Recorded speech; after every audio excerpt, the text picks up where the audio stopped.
In part two of this lesson, we had been introduced to Dorothy, the ex lover of the speaker. We also know how madly in love they were with each other. And even though years and years have gone by, the speaker still confesses how much he adores and loves Dorothy. He tells us how he remembers every bit of her. And even in this part, in part three, we will continue to see more about them. One windy March day, I saw her walking across the fields with a friend, kettle in hand. The fierce wind tugged at the garments till finally, unable to go any further, they sat down on the grass, laughing. I ran down and sat next to her. Her friend went away. We gazed at each other, she and I. "What brings you here?" she asked. I said, "There is someone whom I love dearly. Her name is Dorothy. She stays somewhere around here, and I've come in search of her. Do you, by any chance, know her?"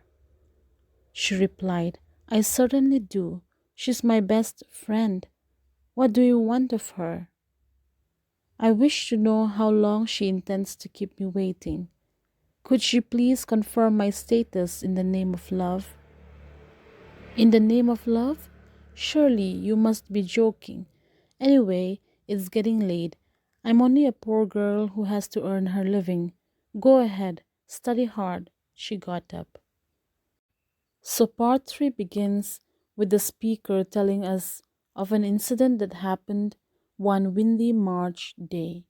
He said it was a very windy day, and from a distance he saw Dorothy and her friend walking across the fields with cattle in hand. Remember, she was a tea girl. Okay, so she had a cattle in her hand. The wind was blowing so fiercely, so their garments started to fly in all directions. So, since they were unable to go any further, they sat down on the grass and started laughing. Now, as they were doing that, the speaker ran towards them and sat next to Dorothy. When he came, the friend of Dorothy, okay, went away. So it was only the speaker and Dorothy at that moment. So he said, we gazed at each other, we looked at each other. So she asked him, "What brings you here? Why did you come here?" So he said, "There is someone whom I love dearly. Her name is Dorothy. She stays somewhere around here and I've come in search of her. Do you by any chance know her?" Okay, so the speaker had been proposing Dorothy for a very long time now. And, she also shows him some kind of interest, but she has not given him the right answer he needed. So this is why he asked her such question. So he said, "Could you please confirm my status in the name of love?" And she said, "In the name of love? Surely you must be joking. Anyway, it's getting late." Okay, so she decided to go. Maybe she was nervous. She said, "I'm a poor girl who has to earn her living, so I must go." As she got up to leave, he said, "Will you meet me at the cinema tomorrow?" I pleaded. Okay, so he invited her to come uh, at the cinema the next day.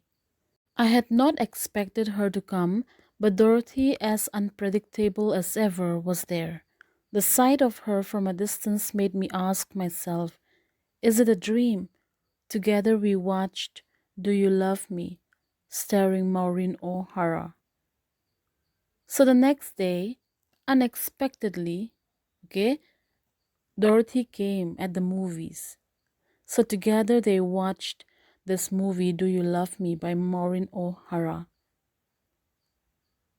I am not easy to please. Any doubt, anger, pleasure, joy, and even pain must have reigned in my mind. Yet I remember those little things not worthy of mention that so please the ears of lovers. That day, Lying on the bed of Hotel Odiana, I recalled the letters that I had written, appeals befitting a lover's conscience. If she cared for me at all, I pleaded with her to tell me so, and if not, to sever all connections. So that day, as he laid down on his bed at Hotel Odiana, his mind went back, went back to the letters that he had written to her. He appealed her, he asked her to give him a reply, that if she cared for him, she should give him a befitting reply. If not, disconnect all connections between them. D, if you could see my heart, it is bleeding now. I recalled the line with profound intensity. Now, seeing that very line again, the various emotions rushed in, the memory bringing back haunting, troubled thoughts. In response to my letter, we had met promptly. Remember, in the front page of the newspaper, the speaker saw these lines: D, if you could see my heart, it is bleeding now. Okay, these lines looked very familiar to him because it had been taken from one of the letters he had sent to Dorothy. The speaker had sent many love letters to Dorothy, asking her of how she would reply to his love. So one day they decided to meet, and they met up in a secluded place. He said he recalled spinning some flowers in her hair, and this very moment, she was the one who spoke up first. Okay, so she said, "Don't you have any plans to return?" To this, the speaker said, "No, if you don't love me, why will I come back if you don't love me?"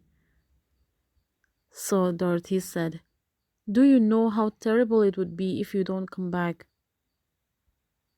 To this, the speaker said, "If you loved me, things would be different. To not return then would be even more painful for me. You know that." So Dorothy had not directly told the speaker that she loved him, okay? But when the speaker said, "I will not come back if you don't love me," Dorothy said, "Don't you know how terrible it would be if you don't come back?" So this gives us some hint that even she loved him, but she did not speak up. Okay, that's the thing. She should have told him how much she loved him too, right? Now, mm, let's read on. She threw an indulgent look at me and, tilting her head towards my face, laughed. "Listen, Dee, even if I did love you, what would you propose to do with me?" So she said, "Even if I loved you, what would you do with me?" Okay, she was laughing. And to this, the speaker said, "I have no experience with women.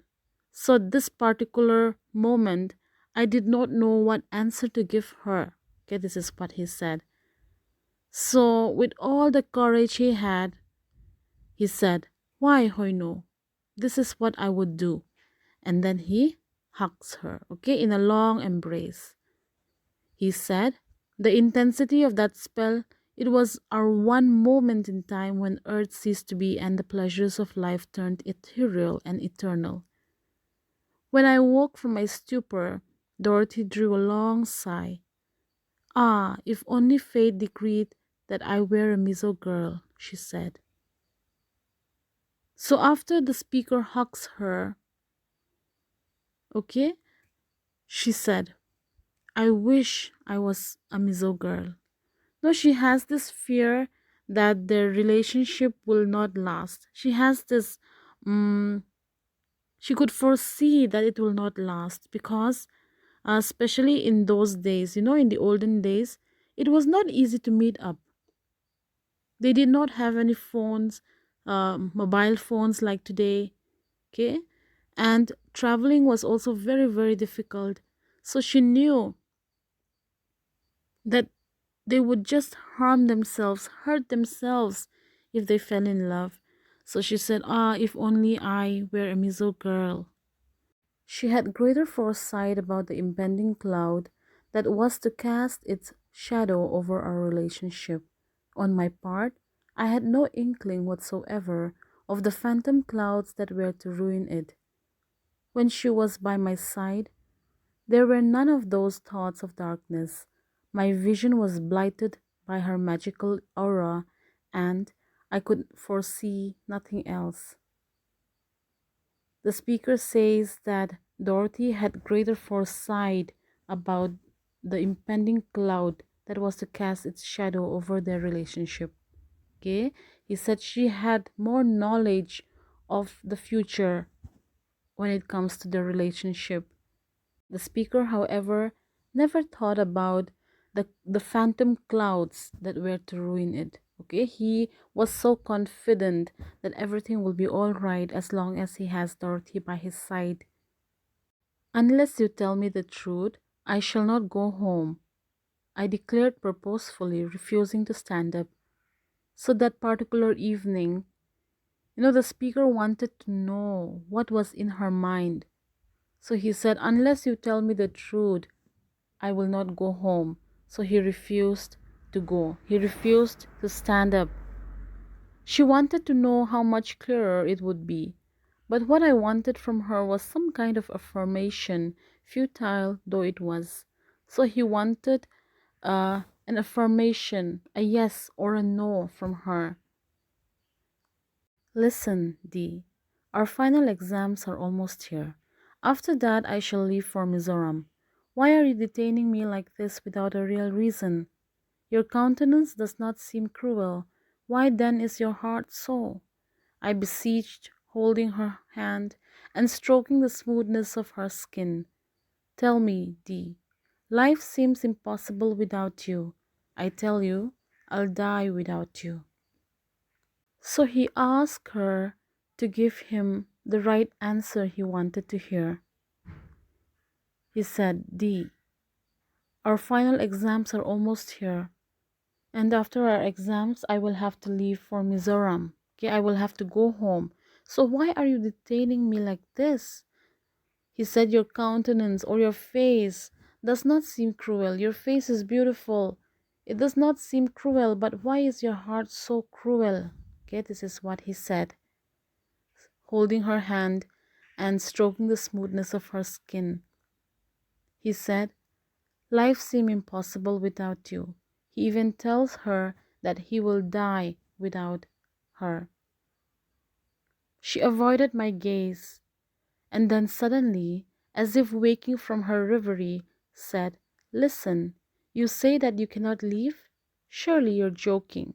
Go ahead with your exams, do well, and go home. Will you please wait for me? I realized then that it was what she wanted of me. Certainly, she had replied. After the speaker expressed his love for Dorothy, and after telling her how much she meant to him, she just avoided looking at him. And suddenly, as if waking up from a dream, she said, go ahead with your exams, do well, and go home. Hearing this, he said, will you please wait for me? I realized that it was what she wanted of me. To this, she replied, yes.